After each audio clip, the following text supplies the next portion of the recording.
السلام عليكم ورحمة الله وبركاته. كيف الحال جميعا؟ إن شاء الله يا رب تكونوا كلكم في خير وصحة وعافية. اليوم الفيديو تكملة الفيديو الأول اللي نزل، مثل ما وعدتكم شاوريكم إيش سويت وإلى أي بلدة أسافر. يمكن عرفتوا ما هو البلد اللي أسافر له من بداية الفيديو لما وريتكم نبذة عليه، بس خليكم معي عشان تشوفوا كيف كان تفاصيل السفر. أنا تقريبا ما نمت طول الليل، يعني لما رحت للكوزماتيكس ستوديو وبعدين اليوم الثاني رحت للمدرسة الطبيعي جدا، وبعدين تحممت وشيكت على الشنط وغلقت عليهن، ومن التوتر ومن الحماس اللي كان موجود والمشاعر المختلطة ما قدرت أنام مثل العالم والناس، فتقريبا ما نمت غير ساعة أو ساعة ونص. وبعدين صحيت عشان أروح للمطار لأنه طيارتي كانت الساعة 6 الصباح ولازم أكون قبلها في المطار ب3 ساعات، ومن المكان اللي أنا عايشة فيه للمطار تقريبا ساعتين أو ساعتين إلا ربع، فخرجت تقريبا الساعة 1 الليل. اللي أخذوني للمطار أخي وابن عمي الله يحفظهم يا رب، أكيد مش هنسالهمش هذا المعروف. كنت أحس وأنا فوق السير بمشاعر غريبة لأنه أنا أول مرة في حياتي أسافر مكان لحالي بدون ماما بدون أي حد، فكنت فرحانة إني أسافر، بس في نفس الوقت كان في غصة كبيرة إنه ماما مش موجودة، خاصة إني أنا متعودة دائما أمي معي حتى في خرجاتي العادية. بما إني مش من محبين التسوق، ما أتسوق دائما من السوق الحر كثير، فقط أخذ نظرة سريعة، خاصة إذا شفت ماركات العطور والملابس أحب بس أخذ هكذا نظرة سريعة وأمشي. ووصلت الطيارة وكان عندي ترانزيت في اسطنبول، وسافرت عن طريق تركيش ايرلاينز. أنا صراحة أحب هذا الشركة جدا ودائما أرتاح معاهم. لما وصلت مطار اسطنبول طبعا هو من أجمل وأكبر المطارات في العالم، أيضا نفس الشيء أخذت لي هكذا لمحة سريعة من السوق الحرة وتمشيت شوي في المطار الحالي وانتظرت طيارتي إلى القاهرة. رحلتي من تركيا إلى القاهرة كانت عن طريق مصر للطيران. Is a criminal offense under the law. There are 4 main emergency exits and 4 overwing exits on this aircraft, which are clearly marked.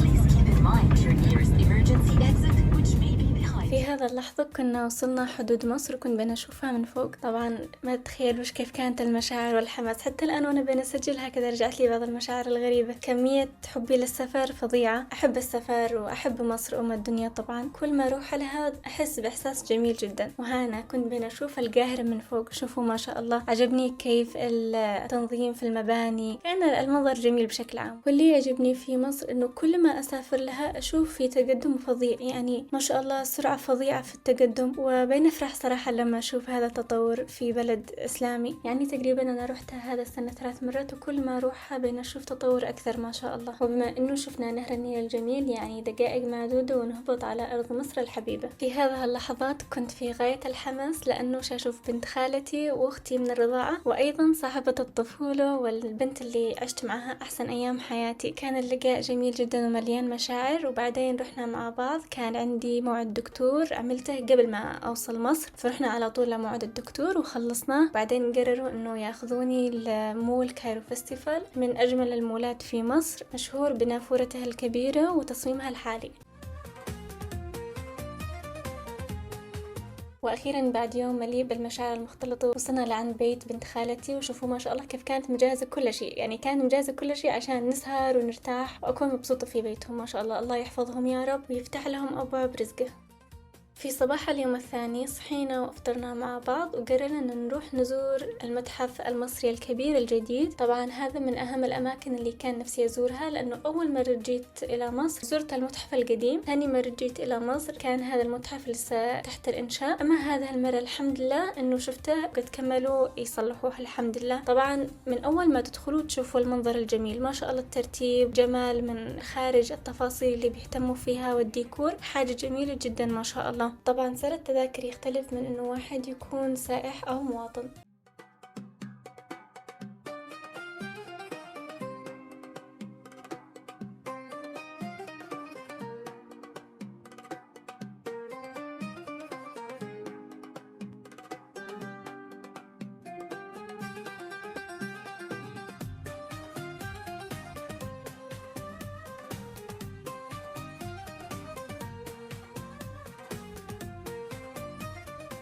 جمال متحف وتنظيم ما يختلف عليه اثنين، ولكن اللي يحبوا الآثار يحبوا هذا الفيديو جدا جدا لأنه صورت فيه تفاصيل كثيرة.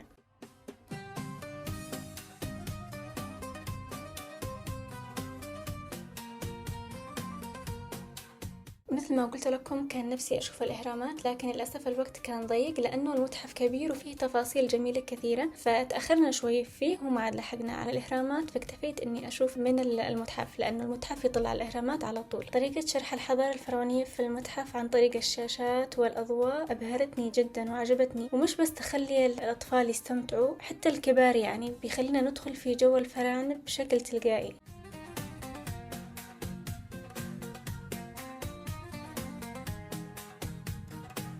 أنا صورت لكم عدد من الأشياء الأثرية، مثلا أشياء كانوا يستعملوها الفراعنة في الطبخ أو في الحلي وإلى آخره، فعشان خليكم تشوفوا براحتكم وتستمتعوا بهذا الآثار.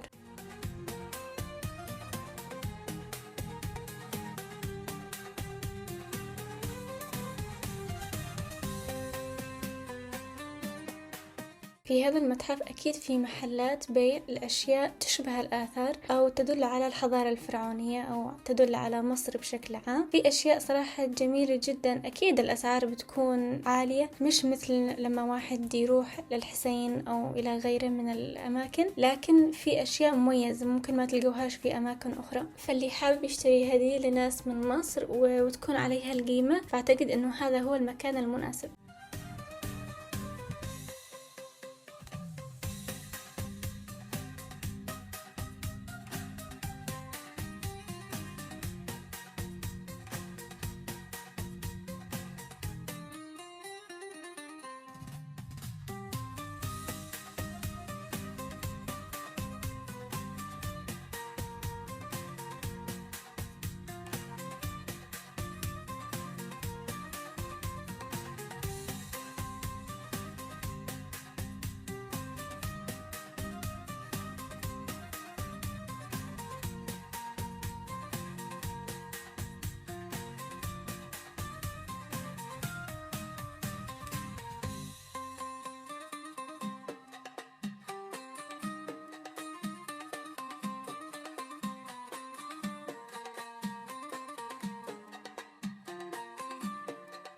مثل ما بتشوفوا في خريطة القاعات الرئيسية في 12 قاعة فيها آثار من 11 عصر. 11 يعني 11 عشان اللي يستغربوا على لهجتي الصنعانية. بالمناسبة أنا بتكلم باللهجة الصنعانية قوي عشان الأغلب يفهمني. يا تشات جي بي تي، هل هناك آثار تعرض لأول مرة في المتحف المصري الكبير الجديد؟ نعم بالفعل، هناك آثار ستعرض لأول مرة في المتحف المصري الكبير الجديد، مثل مجموعة توت عنخ آمون كاملة ومراكب خوفو وتمثال رمسيس الثاني الضخم، وكل هذه الاكتشافات حتكون إضافة مميزة جدا.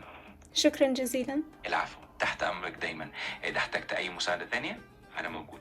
والله هذا الفيديو من أكثر الفيديوهات اللي أنا بين منتجه وأنا بين أضحك. كنت مش متأكدة من هذا المعلومة إنه في آثار لأول مرة تعرض في هذا المتحف، فقررت أسأل شات جي بي تي وكان قدامي اللابتوب فقلت أسجل الصوت، فسمعت المعلومة طبعا من شات جي بي تي. بس رحم الله امرئ عارف قدر نفسي، يعني هذه المعلومة الصراحة ما عاد أتذكرها إذا هم قالوها لي من قبل ولا لا، بس عرفت إنه أنا مش موجودة عندي فقررت أسأل الذكاء الاصطناعي. أعتقد الكل الآن بيستعمله فما حدش يضحك على حد. خلوكم من المزاح الآن وشوفوا الإبداع اللي بتشوفوه قدامكم. ما شاء الله الفكرة جميلة جدا، يعني ممتعة جدا للأطفال وللكبار. أنا لو كان علي كنت جلست طول الوقت قدام الشاشة من كثر من الموضوع ممتع، وفي نفس الوقت واحد بياخذ معلومات من دون ما يسأل شات جي بي تي.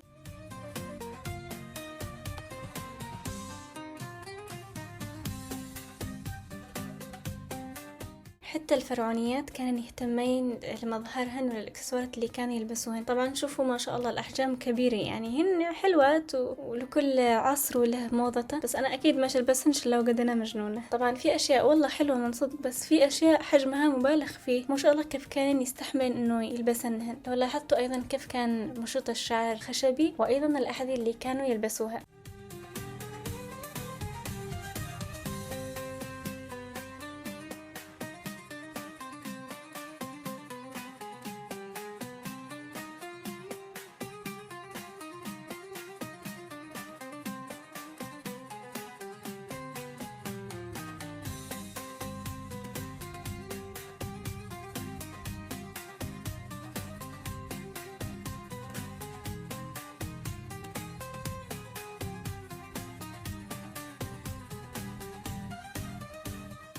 شوفوا هنا أول ما قريت الوصف تبع الباروكة المعروضة كان مكتوب إن هي مصنوعة من شعر آدمي مجدول ومظفر، فأنا جاء في بالي قلت معقول كانوا ينتفوا شعر آدمي ثاني عشان يعملوا باروكة للنساء.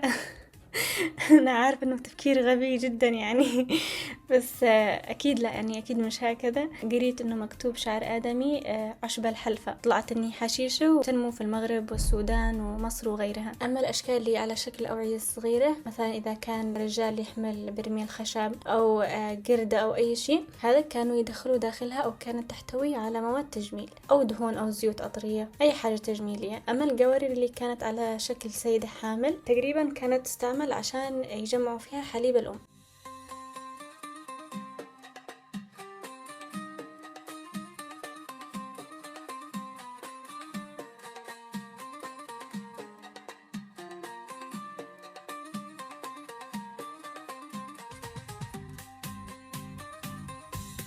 هذا التماثيل اللي مثل هذا الرجال اللي بتشوفوه قدامكم، وهذا المنحوتات على شكل رجال ووجوه، ذكرتني بمتحف اللوفر في باريس. حسيت انه هذا الآثار كأنه يمكن كانوا يجي لهم هدايا من أوروبا أو شيء، يعني من صدق أتكلم لأنه أنا شفتها أكثر شيء في الحضارات الأوروبية، فما صراحة ما قريت من وين جت لهم أو من اللي نحتها، بس ذكرتني بالآثار الموجودة في متحف اللوفر في باريس.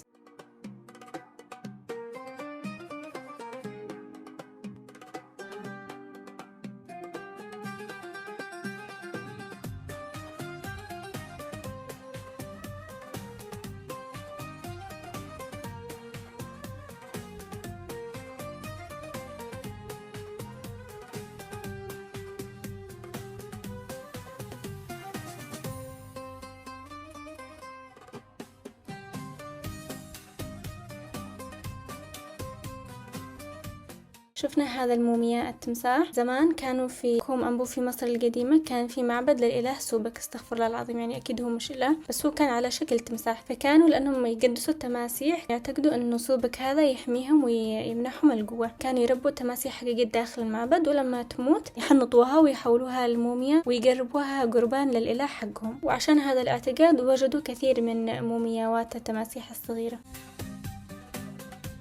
هنا كنا تقريبا شفنا كل المتحف وقد احنا خلاص مكملين على خرجتنا، بس شفت هذا المجسم الصغير للمتحف كيف شكله بشكل عام، يعني من خارج. شوفوا ما شاء الله الترتيب والتنظيم بشكل عام شكله حلو، ومثل ما قلت لكم يجذب السياح جدا. ومن حظي الحلو اني شفت جزء من الغروب في هذا اليوم من هذا المتحف. اذا وصلتوا لهذا المقطع من هذا الفيديو لا تنسوا الاعجاب به ومشاركته مع اصحابكم واصدقائكم والاشتراك في القناة وتفعيل زر الجرس عشان تشاركوني اجمل الاجواء في الدنيا. إذا حابين تجوا مصر بس شايلين هم المواصلات ومن أي مكتب مضمون تستأجروا سيارتكم، فأنا أنصحكم بهذا الشركة وبهذا المكتب عن طريقي، ومضمون 100%، وأنا متأكدة أن أنتوا هتستمتعوا جدا بهذا التجربة، لأني هتجمع لكم بين أجواء مصر الساحرة والسيارة الفاخرة والتعامل اللطيف جدا اللي ما تندموا عليه أبدا. يظهر لكم الآن رقم الشركة وحساباتهم في مواقع التواصل الاجتماعي، جربوهم وما تندموش أبدا.